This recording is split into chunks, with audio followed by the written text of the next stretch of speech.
বসে তিনি আল্লাহুম্মা ইন্নী আসআলুকাল জান্নাতা ওয়া আউযু বিকা মিনান নার, আল্লাহুম্মা ইন্নী আসআলুকাল জান্নাতা ওয়া আউযু বিকা মিনান নার। আল্লাহ আমি তোমার কাছে জান্নাত পানা চাইছি, জান্নাত চাচ্ছি, এবং জাহান্নাম থেকে আমি মুক্তি চাই, জাহান্নাম থেকে বাঁচতে চাই। নবী পর্যন্ত এই দোয়া করেছেন। আর এই মুহাররম বলছে আমি জাহান্নামকে ভয় করি না, আমি জান্নাতও পেতে চাই না, শুধু দয়ার নবীর নামটা থাকলেই হবে। এই জন্য আর একটা হুজুরকে দেখছি, ও বলছে কেরামান কাতিবিন রোজ হাসরের দিন, কেরামান কাতিবিন রোজ হাসরের দিন আল্লাহকে করে যদি অভিযোগ, আমি বলবো দুনিয়ায় ছিলাম খাজা বাবার লোক, আমি বলবো দুনিয়ায় ছিলাম ন্যাংটা বাবার লোক। কত নিমহারাম তুই ন্যাংটা বাবার লোক বলে তুই জান্নাত চলে যাবি? হ্যাঁ, তো আর একটা মৌলবি তখন ওকে পাল্টা জবাব দিয়েছে, এমন পাল্টা জবাব দিয়েছে ও জীবন আর বলবে না সামনে। হ্যাঁ, ও কেরামান কাতিবিন পাইবে যেই দিন, ও কেরামান কাতিবিন পাইবে যেই দিন তোরা যারা ছিলি ন্যাংটা বাবার লোক, জুতা পিটাইয়া বলবে জাহান্নামে ঢোক, জুতা পিটাইয়া বলবে তোরা জাহান্নামে ঢোক। খুব পাইতারা করছিলি না? হ্যাঁ, খাজা বাবার লোক বলে তোরা জান্নাত লিবি, সহজ হয়ে গেছে? জি না, জাহান্নাম খুব খাতারনাক জায়গা। আলেমরা এই উল্টা পাল্টা কথা বলে মানুষের ঈমানকে তারা গোমরা করবে। জাহান্নামে ভয় করা উচিত ওই জালেমদেরকে, ওই রকম আলেমকে জাহান্নাম ব্যাপারে ভয় করা উচিত, কিন্তু ওরা না না মানুষকে জাহান্নামের দিকে আনবে। অথচ জাহান্নাম কি বন্ধুরে, ওয়াজিয়া ইয়াউমাইদিম বিজাহান্নাম, এই জাহান্নাম এমন একটি জাহান্নাম যেই জাহান্নামকে হাসরের ময়দানে যখন শিকড় দিয়ে টেনে আনা হবে ৭০,০০০ লাগাম থাকবে। এই ৭০,০০০ লাগামে প্রত্যেকটা লাগামে আবার ৭০,০০০ হাদিসে এসেছে ৭০,০০০ ফেরেশতা তাকে টেনে ধরবে। এত ভয়ঙ্কর জাহান্নাম। আপনার বাড়িতে যদি একটা বলদ থাকে, একটা গাই থাকে, আর গাইটা যদি ইঁড়ে টাইপের হয়, বদমাস টাইপের হয়, তখন আপনি আপনার ওই মুখমণ্ডলে, ওই ষাঁড়টার মুখমণ্ডলে আপনি দড়ি দিয়ে পেঁচাল দেন বা শিকল দিয়ে আপনি বাঁধেন, যাতে লাফাতে পারলে যেন ওকে আটকানো যায়, ধরা যায়। ঠিক তেমনি ভাবে এই জাহান্নামকে হাসরের ময়দানে সামনে টানা হবে, হাজির করা হবে। এই জাহান্নাম দেখে ওই বেঈমানেরা বলবে আমরা কেন আমরা কিছু নিয়ে আসলাম না, কেন এখানে আমরা কিছু নিয়ে আসলাম না। সেদিন ওদের কোনো উপায় থাকবে না। এইরকম একটা জামানা আসবে। এখন আপনারা নিজেরাই বিবেচনা করেন, আপনারাই বিচারক। এখন বলেন বর্তমান প্রেক্ষাপট পরিস্থিতি দেখেন, ওই ধরনের আলেম আসবে না এসে গেছে? এখন হাজিরি দিয়ে দিয়েছে বাপ, ও হাজিরি মেরে দিয়েছে। এখন তাহলে এই জামানটা আবার কি হবে? এবার আবু হুরায়রা থেকে হাদিস পড়েছি, ইজা তুখিদাল ফাইদু আলান, যখন জনসাধারণের মাল নেতারা নিজেরা আত্মসাৎ করবে, নিজের মনে করে নেবে, জনসাধারণের মাল নেতারা যখন নিজেরা লুটে লুটে খাবে, তখন তোমরা জেনে নাও কিয়ামত সন্নিকটে। এখন এটা ঘটছে, তাই তো? খুব ঘটছে। কেন ঘটছে? নেতাগুলার চরিত্র দেখেছেন কেমন? ঘটবে না কেন? নেতাটা কে? আপনার ইমানদার লোক, 5 ওয়াক্ত নামাজ পড়নেওয়ালা, তাহাজ্জুদ গুজার করনেওয়ালা, কি কোন লোকটা? এমন সময় আসবে এই যাহা আপনার কিনা নেতা যে হবে, এই চরিত্রের মধ্যে, তার গ্লানির মধ্যে এত ভুল ত্রুটি তার ভরা থাকবে। বিশ্বনবী বলছেন লা তাকুমুসা হাত্তা ইয়াকুনা আসআদুন নাসি ফিদ দুনিয়া লুকা ইবনু লুকা। বিশ্বনবী বলছেন যে নেতাটা হবে ততক্ষণ পর্যন্ত দুনিয়া অতক্ষণ পর্যন্ত কিয়ামত হবে না। লা তাকুমুসা, অতক্ষণ পর্যন্ত কিয়ামত সংগঠিত হবে না যতক্ষণ না তোমরা দেখতে পাবে রে ছোট লোকের বাচ্চা ছোট লোক, ইতরের বাচ্চা ইতর, অধমের বাচ্চা অধম, যতক্ষণ পর্যন্ত নেতা না হবে ততক্ষণ পর্যন্ত জেনে নাও কিয়ামত সন্নিকটে। আজকালকার নেতার কথা আহারে, আর সাহাবীদের নেতা, সাহাবীর জামানার নেতা, আর আল্লাহ রাসূলের পরিচালনা, দেশ পরিচালনা করা, আসমান জমিন তফাৎ, এক কোণাও এখন দেখতে পাওয়া যায় না। একজন সাহাবী আল্লাহ রাসূল মসজিদে নববীতে বসে দার্স দিচ্ছেন, দার্স দিতে দিতে দিতে একটা বেদুইন এসে বলছে, ইয়া রাসূলুল্লাহ, কিয়ামত কখন হবে আপনি কি বলতে পারবেন নাকি? তিনি কোনো কথাই উত্তর দিচ্ছেন না, তিনি দাস চালাতে আছেন। এমন সময় কিছু সাহাবী বলছেন, আল্লাহ রাসূলকে প্রশ্নটা হয়তো ভালো লাগেনি, এই জন্য তিনি উত্তর দিচ্ছেন না। আবার অনেকে সাহাবী বলছেন, না না, আল্লাহ রাসূল তার প্রশ্নকে শুনতে পাননি, বুঝতে পারেননি, এই জন্য হয়তো তিনি উত্তরটা দেন। এমন কিছুক্ষণ পরে আল্লাহ রাসূল বলছেন, ও কে ছিলে গো, কে ছিলে, আমাকে কিয়ামত সম্পর্কে প্রশ্ন করেছিলে? তখন ওই লোকটা বলছেন, ইয়া রাসূলুল্লাহ, আমি আপনাকে প্রশ্ন করেছিলাম কিয়ামত কখন হবে। তখন বিশ্বনবী বলছেন, শুনে নাও, কিয়ামত তখন হবে যখন তোমরা দেখবে আমানতদারি নষ্ট হবে, তখন তোমরা জেনে নাও কিয়ামত সন্নিকটে। সাহাবী বুঝতে পারলে, সাহাবীরা বুঝতে পারলেন না, আর প্রশ্নকারীও বুঝতে পারছেন না। তখন আবার বলছেন, ইয়া রাসূলুল্লাহ, আমানত কিভাবে নষ্ট হবে?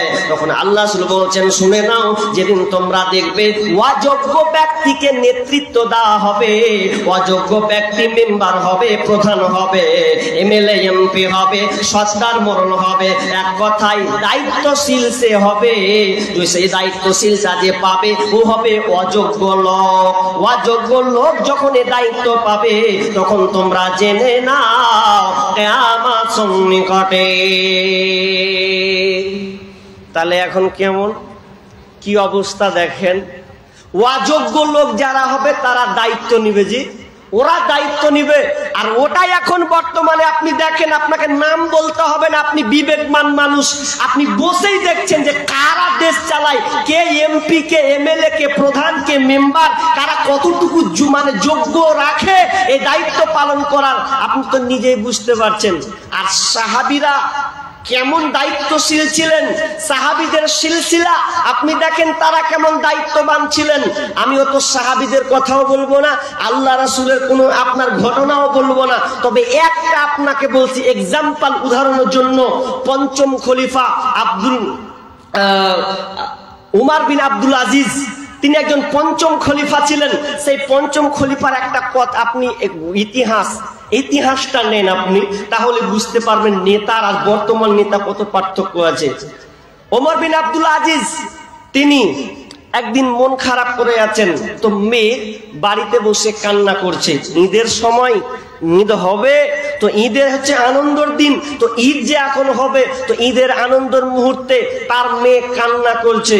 তখন মেয়েটাকে যে বলছে, মা, কারণ জানেন ছেলে আর মেয়ের মধ্যে যদি আপনার বেটিও আছে, বেটাও আছে, বেটার চাই বেটাও কান্না করে, আপনার মেয়েটাও কান্না করে, কিন্তু দেখবেন মেয়ে যখন ফুফরে ফুফরে কাঁদে তখন আপনার ভিতরটা কেমন নরম হয়ে যায়, আপনি প্রশ্নবুদ্ধ হয়ে যান, আহারে আমার বেটি তুই কেন কাঁদছিস বল। তখন ওই উমর বিন আব্দুল আজিজের মেয়ে যখন তিনি কান্না করছে, তখন তিনি প্রশ্ন বলছেন, মা কেন তুমি কান্না করছো গো মা, কি হয়েছে বেটি রে? তখন ওই মেয়েটা বলছে, আব্বা আমি কেন এমনি কাঁদছি, আমি এমনি কান্না করছি। বাপ বলছে, না মা, তুমি তো এমনি কোনোদিন কাঁদো না, নিশ্চয়ই তোমার কিছু হয়েছে গো মা। কি হয়েছে বলো গো মা, কেন তুমি কান্না করছো? তখন তিনি বলছে, আব্বা জান, কালকে হবে ঈদের দিন, কাল হবে ঈদ আমাদের, আজকে আমার গায়ে একটা পোশাক নাই, আমি ছিঁড়া পোশাক পরে আছি গো আব্বা, আপনি যদি আমাকে একটা জামা কিনে দিতেন তাহলে হয়তো আমাকে সবাই বলবে বলবে আমি জামা পেয়েছে, কিন্তু আমি যে ছিঁড়া জামাটা পরে আছে এটা লোক বলবে ডাক প্রেসিডেন্টের মেয়েকে ডাক, নেতার মেয়েকে ডাক, ছিঁড়া জামা পরে ঈদ উদযাপন করতে এসেছে, তখন সবাই আমাকে ঘৃণা দিবে। আর ওই জন্য আব্বা জান আমার কাছে নতুন জামা নয়, যদি আমি নতুন জামা পেতাম তাহলে আমার খুব ভালো হতো, ঈদটা আমার সুন্দরভাবে যেত। এইভাবে কান্না করে করে আব্বার কাছে আরজ করেছেন। বাপ তো বাপি, মায়ের সন্তান, মেয়ের কান্না তো বাপ সহ্য করতে পারবে না, এই জন্য তিনি চলে গেলেন কার কাছে? তো গেলেন তিনি একজন নেতা, তিনি একজন প্রেসিডেন্ট হওয়ার পরেও তার কাছে কোনো সম্পদ বাড়তি টাকা নাই যে তার টাকা দিয়ে মেয়েকে একটা জামা কিনে দেবে। কেমন প্রেসিডেন্ট দেখেন, তার কাছে টাকা ফুরিয়ে গেছে, শেষ হয়ে গেছে, এখনো মাছ জুটেনি যে মাছের টাকা যে পাবে ওটা অনেক দেরি আছে। তখন তিনি কি করলেন? ছুটলেন কোথায়? আপনার কিনা বাইতুল মালের যে ক্যাশিয়ার আছে সেই ক্যাশিয়ার কাছে গিয়ে বলছেন, ক্যাশিয়ারকে বলছেন, ভাই আমি খুব বিপদে পড়েছি রে ভাই, আমার কষ্টের দিন যাচ্ছে। কি হয়েছে গো জাহাপন? আপনি মালিক বলেন কি হয়েছে আপনার? আপনি একজন নেতা হয়ে, একজন প্রেসিডেন্ট হয়ে আপনার চোখে পানি, কি হয়েছে একটু কি বলবেন? তখন ওই ক্যাশিয়ারকে বলছে, ভাই আমার মেয়ে আমার সামনে কান্না করেছে একটা জামা নেওয়ার জন্য, আমার কাছে কোনো বাড়তি এক্সট্রা কোনো টাকা নাই, তো এই টাকাটা দিয়ে আমার মেয়ের জামা আমি কিনে দেব, আমার জামাটা কেনার জামার টাকা নাই। এখন আমি তোমার কাছে এসেছি, তোমার কাছে বাইতুল মাল, জনসাধারণ মাল, জনগণের মাল জমা আছে, ওই জমা থেকে তুমি আমাকে কিছু টাকা দাও, কিছু দাও, দিয়ে আমার মেয়েটাকে আমি জামা কিনে দেব। আমি বলছি শুনে নাও, আমি এটা এমনি এমনি নিব না, আমার যখন মাস জুটে যাবে তখন আমি ওই মাস থেকে আমি এই বাইতুলের টাকাটা আমি মিটিয়ে দেব। এবার এই কথা শোনার পরে ক্যাশিয়ার তখন বলছে, টাকা তো দিয়ে দিব, তবে আমার একটা প্রশ্ন। কি প্রশ্ন? আপনি টাকাটা যে নিবেন, তো টাকাটা নেওয়ার পর এখনো তো আপনি বলছেন মাইনের টাকা হিসাবে নিবেন ওই বাইতুল মাল থেকে, এক মাস যখন পূর্বে তখন আপনি আমাকে টাকাটা দিবেন, এক মাস হবে আপনার মাইনা আপনি পাবেন। কিন্তু শুনে নেন, আপনি যদি আমাকে বলে দেন যে এই এক মাসের টাকা আমি নিলাম আমার মেয়ে জামা কেনার জন্য, ঠিক আছে এটা মেনে নিলাম, তবে যাহা মালিক আপনি বলেন তো, আপনি যদি বলতে পারেন যে আমি এই মাসের এক মাসের টাকা নিলাম, আপনি আমাকে লিখিত দুইটা জিনিস দিয়ে যান। আপনি বলেন তো এক মাসের টাকা আমি নিলাম, দুইটা কাজে এক মাস যখন হবে আপনি টাকাটা মিটিয়ে দেবেন এবং এক মাস আপনি কাজ করে দিবেন। বলেন তো এই দুইটা যদি আপনি গ্যারেন্টি দিয়ে যান যে আমি কালকে এই এক মাস আপনি তোমাকে জুটিয়ে দেব এবং এক মাসের টাকাটা আমি মিটিয়ে দেব, যদি আপনি এটা গ্যারেন্টি দিতে পারেন তাহলে আপনি টাকাটা নিয়ে যান। যখনই বলা আমিরুল মুমিনিন এই পঞ্চম খলিফা এমন ভাবে চোখ দিয়ে কান্না তার শুরু, ঝরঝর করে চোখ দিয়ে পানি পড়ে আর বলে, আহা এটা তো আমি পারবো না, কাল বাঁচবো কিনা আমি জানি না, আমি এক মাস কাজ করতে পারবো কিনা এর কোনো গ্যারান্টি নাই, আমার দ্বারা কোনো সম্ভব নয়, অতএব আমি এটা নিলাম না। ওই আপনার কিনা প্রেসিডেন্ট হয়েও তিনি বাড়ি গিয়ে মেয়েকে বলছেন, মা রে আমি তোর জন্য জামা কিনতে পারলাম না রে মা, তুই একটু ধৈর্য ধারণ কর, আমি এরপরে যখন আমার মাইনে টাকা পাবো, আমার টাকা যখন হবে সেদিন আমি তোকে জামাটা নিয়ে দেব। যেমন বাপ তেমন মা, মা কন্যা মেয়ে, তখন মেয়েটা বলছে, আব্বা জান কোনো অসুবিধা নাই, আপনি যখন পারবেন তখন আপনি আমাকে নিয়ে দেবেন। বলার উদ্দেশ্য হচ্ছে তিনি একজন খলিফা, তিনি একজন নেতা, এত বড় নেতা হওয়ার পরে তার বেটির জামা জুটাতে পারে না, তার মানে তারা কেমন নেতা ছিল। আর আমাদের নেতা খুঁজলেন, এক জায়গায় প্রোগ্রাম করতে গেছি তো জিজ্ঞেস করছি যে এটা কার বাড়িতে, বলছে প্রধানের বাড়ি। ভালো কথা, প্রধানের বাড়িটা কেমন? এমন বড় করে বাড়ি বিল্ডিং বানাচ্ছে, বাহিরে মার্বেল ভেতরে মার্বেল, গোটা বাড়িটাকে মার্বেল দিয়ে ঘেরে দিয়েছে। আমি বললাম ও মেম্বার কি করে? বলছে কিছু করে না, প্রধান করে ওর বাড়ি। তা আমি মনে মনে বলছি যে প্রধানের ইনকাম করতি, হ্যাঁ 5 বছরে তুই এত বড় কোটি কোটি টাকা পেলো কোত্থেকে? হ্যাঁ, গোলমাল আছে, জনসাধারণের মাল তুমি আত্মসাৎ করেছো। রাস্তা ছিল 10 ইঞ্চি মোটা, করে দিয়েছো 3 ইঞ্চি মোটা। তাহলে এটা তুমি কেমন ধোঁকাবাজ করেছো? বিষ্ণু বলছেন যখন তোমরা দেখবে আমানতের মাল নেতারা লুটে লুটে খাবে, বল আমানাতু মাগনামান, 2 নম্বর তোমরা আমানতের খেয়ানতে চলবে। যখন তোমরা দেখবে আমানতের খেয়ানতি চলবে, তখন তোমরা জেনে নাও কিয়ামত সন্নিকটে। নাম্বার 3 নাম্বার বিষ্ণু বলছেন ওয়া যাকাতু মাগরামান, যখন তোমরা দেখবে যাকাতকে জরিমানা করা হবে, যাকাতকে যখন জরিমানা মনে করা হবে, তার মানে মানুষ যাকাত দিতে চাইবে না, তখন তোমরা জেনে নাও কিয়ামত সন্নিকটে। আচ্ছা বলেন তো ভাই, যাকাত মানুষ এখন ঠিকঠাক দিছে? দিছে জি ভাই? দিছে না, বরঞ্চ যাকাত ওরা নিজেরাই খেছে। যাকাতকে জরিমানা মনে করবে, যাকাত যে গরিবের হক এটা আর থাকবে না, যাকাত ঘুরিয়ে নিজের ভক্ষণ করবে। এরকম যুগ এখন অহরহ আমাদের মুর্শিদাবাদ জেলায় বড় বড় কয়েকটা কোটিপতি আছে।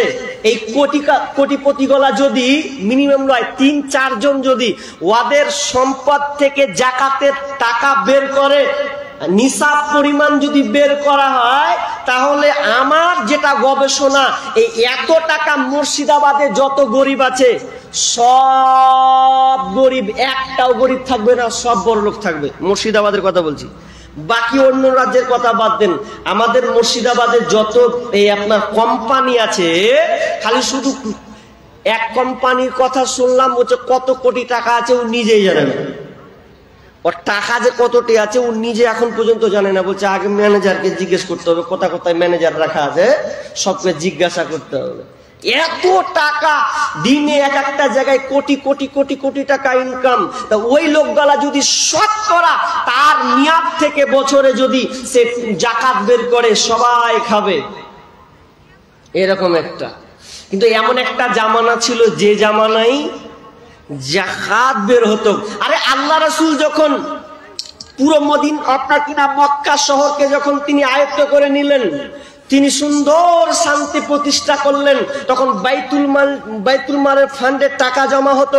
সমস্ত একটা ফান্ড, যেমন ব্যাংক আমরা করি সেই রকমই একটা জায়গা ছিল, যেটা হচ্ছে বাইতুল ফান্ড। ওই ফান্ডে আপনার কিনা মাল জমা হতো। আমরা জানি যে আবু হুরায়রাকে হচ্ছে আবু হুরায়রা না খেয়ে মরে ক্যাঁচ হয়ে থাকতো, খেতে পেত না।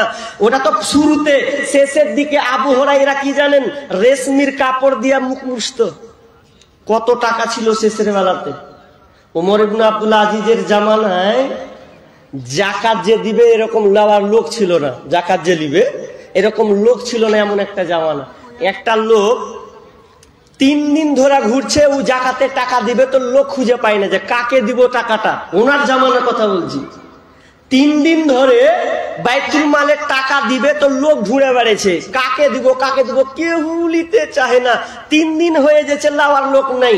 তো একটা লোককে দেখতে পেয়েছে, জামা টামা ঘিন্না হয়ে আছে, নোংরা হয়ে আছে। ও বলছে এ ভাই আসো এসো এসো এসো, জায়গা আমার কাজটা তুমি করে দিয়ে যাবে, এসো এসো এসো। লোকটা তখন এসে বলছে কি খবর, দেখো ভাই তুমি আমাকে বাঁচালা, দেখো আমি 3 দিন ধরে টাকা নিয়ে ঘুরছি, জাকাতের টাকা, তো আমি কাউকে পাই না, তোমাকে কিছু পেয়েছি ভাই, তুমি লাও নিয়ে যাও, আমাকে মুক্তি দাও, আমার ব্যবসা চালাতে পারি না, খুব অসুবিধা হচ্ছে, তুমি লাও টাকাটা নিয়ে তুমি চলে যাও। তখন যে লোকটা আছে, ও জামা আমার ঘিন্না, বলছে কথা শেষ হলো, আমার কথাকে আমাকে কোয়ার সুযোগই দেন না আপনি, আগে আমাকে তো কইতে দেন, তারপরে তো কিছু করেন। আচ্ছা কহেন কি বলছেন? বলছে কদিন থেকে ঘুরছো? বলছে 3 দিন থেকে। কটি আছে? 5,000 টাকা আছে।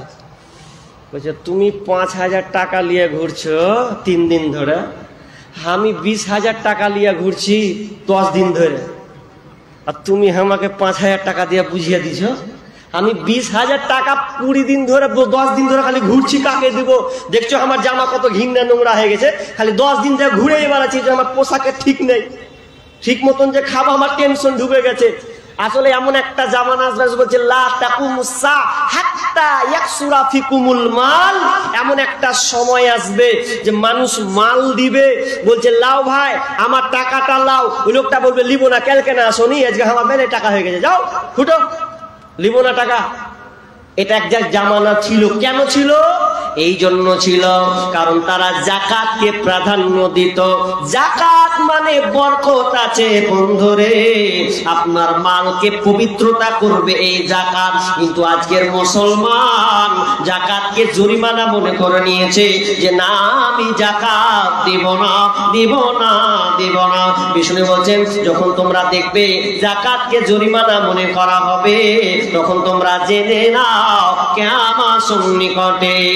ওয়াজাকাতু মাগরামান ওয়া উতুল্লিমা লিগাইরি দ্বীন, দ্বীনকে বাদে রেখে বেদিনের শিক্ষা প্রসার বেড়ে যাবে।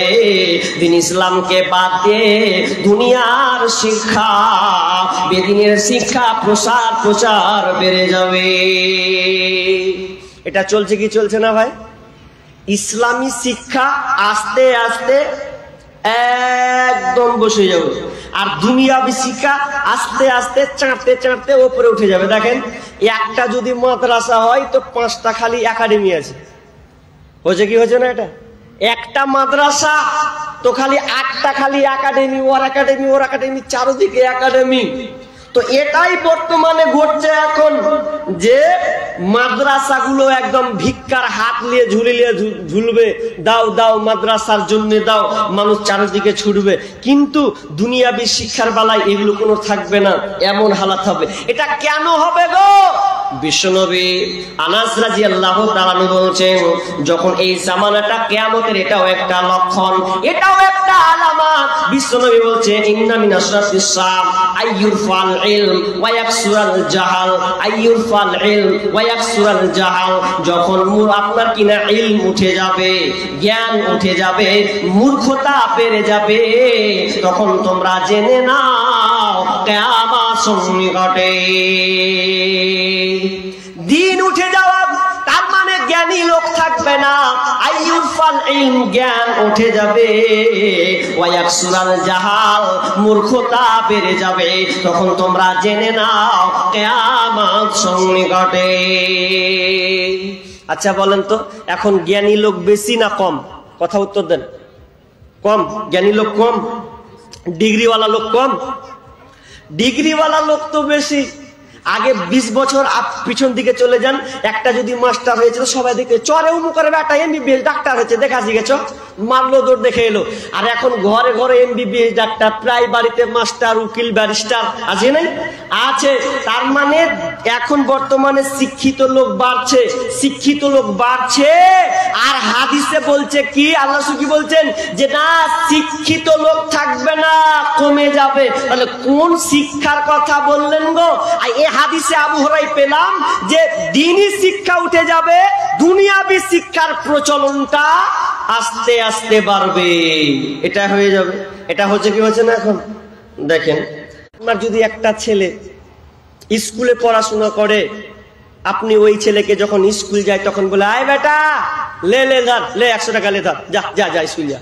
আর যে মাদ্রাসা পড়া ছেলেটা, ওকে বলছে আব্বা পয়সা নিব, মাদ্রাসা যাবো, পয়সা নিব, ও তখন পকেটটাকে ফেঁকড়ে ফুঁকড়ে দেখছে, তো লাস্টে বেলা পেয়েছে লে 10 টাকা লে দে যা।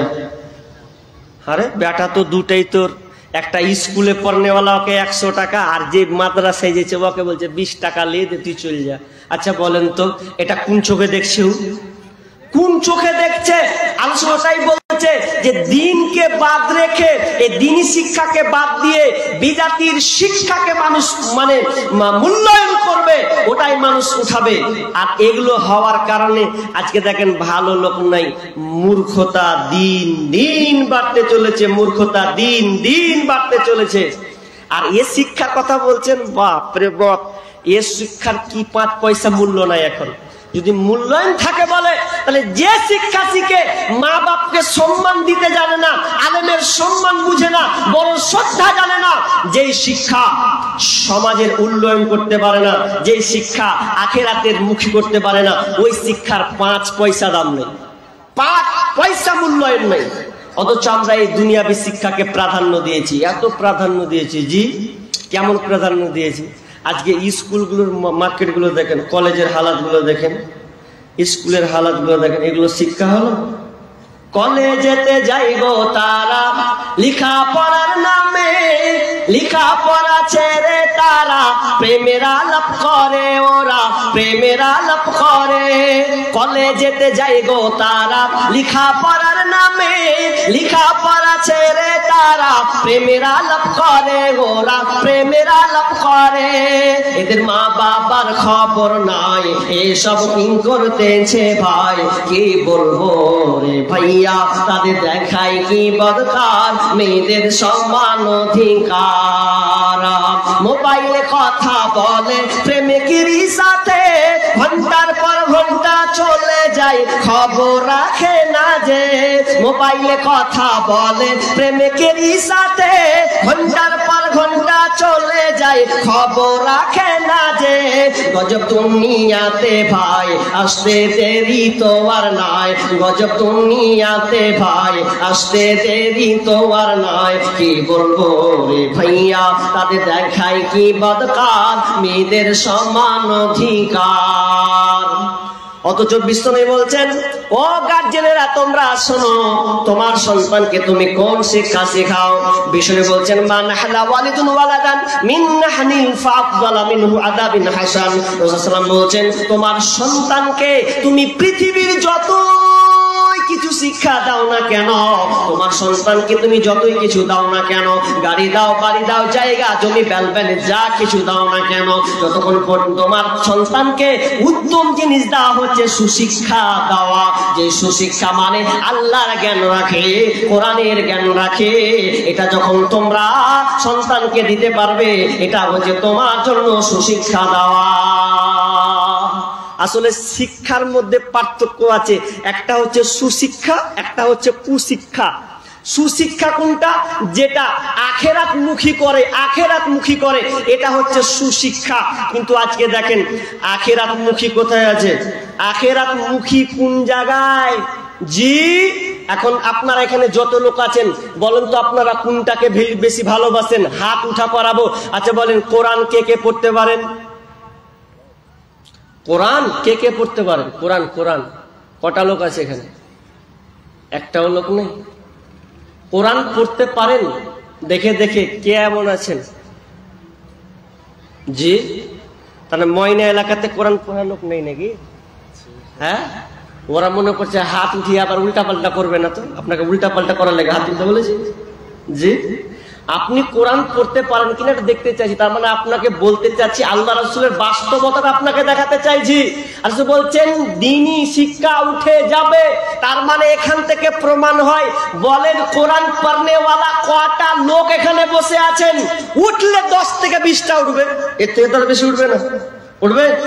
উঠবে না। তার মানে আপনি কোনটাকে বেশি মূল্যায়ন করেছেন? অন্তত আপনি কোরআনটাকে শিখতে পারলেন না, আর আপনি মনে করছেন আমি জান্নাতে যাব। জি না, যত কিছু পারো রে বন্ধু, কোরআন পারো না, মইরা গেলে জান্নাতে যাইবা, ইয়া তো সোজা না। মইরা গেলে জান্নাতে যাইবা, ইয়া তো সোজা না। থাকতে সময় কোরআন পড়ো, আমার নবী রাস্তা ধরো, চইলা গেলে সময় তোমার ফিরে পাইবে না। কত কিছু পড়ো রে বন্ধু, কোরআন পড়ো না, কত কিছু পারো রে বন্ধু, কোরআন পারো না। মইরা গেলে জান্নাত পাইবা, ইয়া তো সোজা না। মইরা গেলে জান্নাত পাইবা, ইয়া তো সোজা না। কোরআন এখন ঘরে ঘরে দেখেন নেই, আগে 20 বছর যদি পিছনে সরে যান, 10 বছর পিছনে, তাও চাচিদের মুখে শুনতে পেত আমার চাচি ভোর রাতে উঠে অন্তত কিছু না পারলেও সূরা প্রথম বাকারাটাকে কোন করে একটু এদিক ওদিক করেও পড়তো, তো সকাল হলে শুনতে পেত যে আমার ওই চাচি কোরআন পড়ছে। আর এখন সকালে কোন চাচির মুখে কোরআন তেলাওয়াত শোনা যায় না, বরং সকাল 6টা 7টা বাজতে না বাজছে ঢুকছে কি বাজছে ঘরে, মানে সব বাজনা সকাল হচ্ছে আর গান চালু করে দিছে বাড়িতে। গান আর কোরআনের কোনো বালাই নাই, কোরআন যে পড়তে হবে এটা এখন নাই। আল্লাহ রাসূল ওটাই বলছেন, যখন দেখবে শিক্ষা উঠে যাবে, জ্ঞান শিক্ষা ইলম উঠে যাবে, ওয়ায়াকসুরাল জাহাল, মূর্খতা বৃদ্ধি পাবে। আজকে বর্তমানে মূর্খ লোক বেশি না শিক্ষিত লোক বেশি? এখন আপনারা কোনটাকে শিক্ষিত লোক বলছেন, কোনটাকে শিক্ষিত লোক বলছেন? আপনি ওটাকে শিক্ষিত লোক বলছেন। আচ্ছা মূর্খ লোক তাহলে কে? আপনাকে বলছি শিক্ষিত লোককে যে চশমা পরে আছে, মাস্টার ডিগ্রি পাস করে একদম বসে আছে, কাগজ পড়ছে একদম ইংলিশ পড়ছে একদম খুব, তো ওটাই শিক্ষিত মানুষ? তাহলে মূর্খটাকে গো, মূর্খ লোকটাকে? আচ্ছা ওই যে লোকটা ডিগ্রিধারী পাস করেছে, আর পাশে একটা 18 বছরের মেয়ে ঢং ঢং করে একদম মাথার চুল উদাম করে দিয়ে আর ঠোঁটে লিপস্টিক 1 কেজি গু লাগিয়ে একদম সে সেন্ট মেরে বের হয়েছে। আর বের হওয়ার পরে তখন ওর বাপ যখন দেখছে, মাস্টার পাস বাপ দেখছে বেটি আমার তো একদম বেহায়ার মতন বের হচ্ছে, তো বেহায়ার মতন যখন বের হচ্ছে তো ওই বাপ চুপচাপ বসে কিছু বললে না। আচ্ছা বলেন ওই বাপ শিক্ষিত বাপ না মূর্খ বাপ? ও বাপ তো শিক্ষিত হবেই না, বরং মূর্খই হবে। কেন? যেই বাপ মেয়েকে সঠিক রাস্তা দেখাতে পারে না, যেই মেয়ে পেট বুক পিঠ দেখিয়ে বেড়ায়, ও মেয়ে কোনোদিন ভালো হতে পারবে না। আর ওর বাপও শিক্ষিত নয়। ওর বাপ যদি শিক্ষিত হয় তো মূর্খটাকে আপনি আমাকে বলেন। আর ওই মেয়েরা দেখেন রাস্তাঘাটে চলছে, বাপ ভাই চাচা কিছু বলতে পারে না। আর ওই মেয়েদের ব্যাপারে আল্লাহ রাসূল এটাও একটা বলেছেন, এমন একটা সময় আসবে